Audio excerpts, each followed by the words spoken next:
ತಿರುಪತಿಯ TTD ದೇವಸ್ಥಾನದಲ್ಲಿ ಭದ್ರತಾ ವೈಫಲ್ಯ ಎದ್ದು ಕಾಣ್ತಾ ಇದೆ.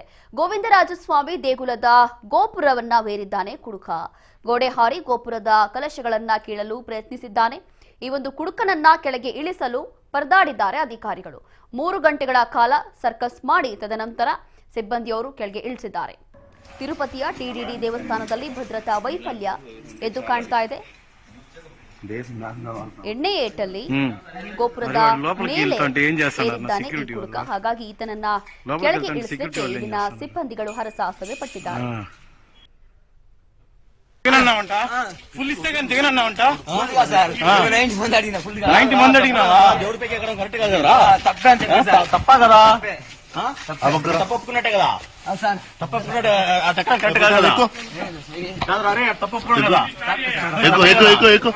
Sarji.